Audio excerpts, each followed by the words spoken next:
আসসালামু আলাইকুম, welcome back to my channel Shyamoli home cooking. কেমন আছেন ভিউয়ার্স? আপনারা আশা করছি ভালো আছেন, সুস্থ আছেন। ভিউয়ার্স, আজ আমি আপনাদের কাছে আবারও নিয়ে আসলাম একটি সুস্বাদু, সবার পছন্দের, অত্যন্ত স্বাস্থ্যসম্মত রেসিপি, যা হচ্ছে চটপটি রেসিপি। আমরা কিন্তু সবাই চটপটি পছন্দ করি, আর এটি তৈরি করা খুব সহজ। কিন্তু যদি এটি পারফেক্টভাবে তৈরি করতে পারেন তবেই এটি হচ্ছে সহজ এবং সুস্বাদু। তো আমি আজ করে দেখাবো কিভাবে সুস্বাদু চটপটি তৈরি করতে হয়। চটপটি তৈরির জন্য আমি এখানে নিয়েছি ডাল 400 গ্রাম। আমি এটি সারা রাত ভিজিয়ে রেখেছিলাম পর্যাপ্ত পানি দিয়ে। এবারে এটি ফুলে ডাবল হয়ে গেছে। এখন এই ডালগুলোকে আমি একটি পাত্রে নিয়ে পানি দিয়ে সেদ্ধ করে নেব। আপনারা চাইলে এটি প্রেসার কুকারেও কিন্তু সিদ্ধ করতে পারেন।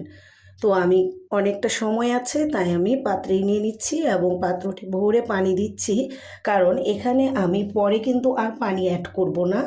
তাই আমি এখানে পানি একেবারে একসাথে বেশি করে পাত্রটি ভরে দিয়ে দিচ্ছি এখানে স্বাদ মতো বা 1 টেবিল চামচ লবণ। আপনারা আপনাদের ডালের পরিমাণ বুঝে লবণটা দিয়ে দিবেন। ডালটা বলক আসার অপেক্ষা পর্যন্ত থাকছি। দেখুন ওপরে কিন্তু খোসাগুলো ভেসে উঠেছে। এখানে আরও কিছু পরিমাণ খোসা ভেসে উঠবে, সেগুলো আমি একসাথে পরে বলক আসার পর ফেলে দিব। আর আপনারা যদি প্রেসার কুকারেও সিদ্ধ করেন সেখানেও কিন্তু এটি ভেসে উঠবে, ফেলে দিবেন। তো আমি ঢেকে দিচ্ছি, আঁচটা কমিয়ে নিয়ে তারপর আমি ফিরে আসছি আবার। আর পাশের গ্যাসে আমি আবার বসিয়ে দিচ্ছি চটপটির জন্য উপকরণ। আলু 5টি ও ডিম নিয়েছি আমি 3টি। আপনারা আপনাদের চটপটির পরিমাণ বুঝে নিয়ে নেবেন। এটি আমি সেদ্ধ বসিয়ে চলে আসলাম আমি ডাল দেখতে। ডালটা কিন্তু ইতিমধ্যে অনেকটা সেদ্ধ হয়ে গেছে। ডালের সেদ্ধটা হয়েছে কিনা তা বোঝার জন্য আপনি খেয়াল করবেন যে ডালটা আনাম আনাম দেখতে রয়েছে, কিন্তু হাতে টিপ দিলে কিংবা আধা আধা কিছু অংশ ভেঙে গেছে, তবে এটি সম্পূর্ণ পরিমাণ সেদ্ধ হয়েছে। দিয়ে দিচ্ছি এখানে সামান্য পরিমাণ হলুদ, কালারটা সুন্দর আসার জন্য। আপনি চাইলে এটি স্কিপ করতেও পারেন, তবে আসলে একটুখানি হলুদ দিলে কালারটা ভালো হয়। পানিটা যখন একটু পাতলা তখনই কিন্তু আমি চটপটি নামিয়ে নিব, কিন্তু এখানে যা পানি আছে আরও একটু শুকাবে এবং এখানে আমি আরও কিছু উপকরণ দিয়ে দিচ্ছি, দেখতে থাকুন।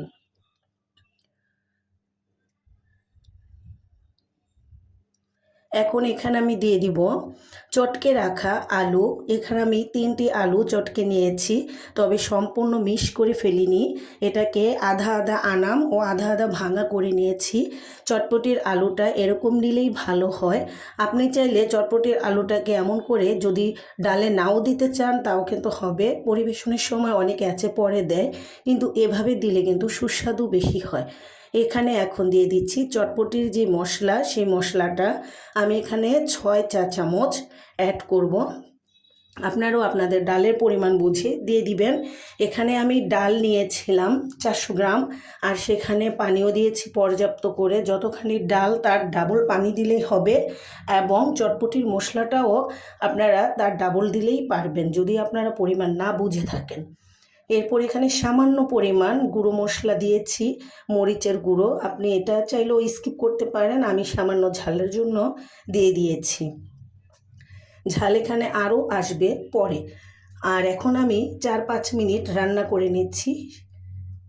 যখন এটি কয়েকটি বলক এসে গেছে এবং ঘনত্বটা বেড়ে গেছে, তখন আমি চটপটির চুলাটাকে বন্ধ করে দিচ্ছি। একটু পরে আমি পরিবেশন করব, তার আগে আরও কাজ বাকি আছে।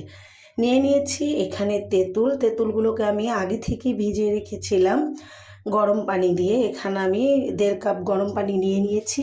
আপনারা আপনাদের পরিমাণ মতো নিয়ে নেবেন, আসলে এটা যার যতটা দরকার ততটাই নিতে হয়।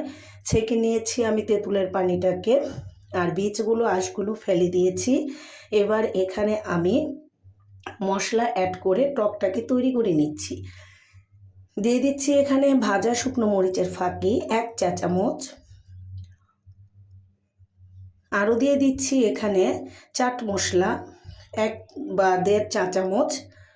এটা একটু কম বেশি হলে সমস্যা নেই। দিয়ে দিচ্ছি এখানে 2 চা চামচ চিনি। আর দিয়ে দিচ্ছি এখানে হাফ চা চামচের মতো লবণ, দিয়ে দিচ্ছি একটুখানি বিট লবণ, দিয়ে দিচ্ছি এখানে 1 টেবিল চামচ টমেটো সস। আপনারা অনেকে টমেটো সস যদি দিতে না চান বা হাতের কাছে না থাকে, সেক্ষেত্রে আপনারা একটুখানি লেবুর রস 1 চা চামচ বা 2 চা চামচ দিয়ে দিবেন। টকটা রেডি করে রেখে এখন আমি একটা বাটিতে পরিবেশনের জন্য কিছু পরিমাণ চটপটির ডাল নিয়ে নিচ্ছি। দেখুন ডাল আলু দেখতে কেমন লাগছে সে অনুযায়ী বুঝে নেবেন যে এটি পুরোপুরি পারফেক্ট হয়েছে। এরপর দিয়ে দিচ্ছি পেঁয়াজ কুচি, মরিচের কুচি, এবারে দিয়ে দিচ্ছি ধনিয়া পাতা কুচি, এটি আপনারা যে কোনো ধনিয়া পাতা দিতে পারেন। দিয়ে দিচ্ছি আরও একটু লাল শুকনো মরিচের ভাজা গুঁড়ো, আপনারা চাইলে এটি স্কিপ করতে পারেন যদি ঝাল কম খান। দিয়ে দিচ্ছি সেদ্ধ করা ডিম গ্রেট করে, তারপর এখানে দিয়ে দিব পরিমাণ মতো বা প্রয়োজন মতো টক পানিটা। আসলে পরিবেশনটা হচ্ছে আপনার মতো করে করে নেবেন, আমি আমার মতো করে করে নিয়েছি। তবে আমারটা যদি আপনার ভালো লেগে থাকে তাহলে অবশ্যই লাইক দিতে ভুলবেন না, প্লিজ লাইক দিবেন, শেয়ার করবেন। আমার চ্যানেলে আপনি নতুন হয়ে থাকলে এখনই সাবস্ক্রাইব করে ফেলুন, পাশে থাকা বেল বাটনে ক্লিক করে দিন যাতে আমার আগামী ভিডিওগুলো আপনার কাছে সবার আগে পৌঁছে যায়। সর্বশেষে আমি দিয়ে দিচ্ছি এখানে ফুচকা, যেটাকে হাতে চাপ দিয়ে গুঁড়ো করে, এটি আসলে আগে দিতে যাবেন না, তাহলে এটি কিন্তু নরম হয়ে যাবে। নরম হয়ে গেলে এটি খেতে ভালো লাগে না, তাই এটি অবশেষে দিলে ভালো হয়। বোম্বাই মরিচ দিয়ে সাজিয়ে নিয়েছি। আজ এখানেই শেষ করছি। Bye bye viewers.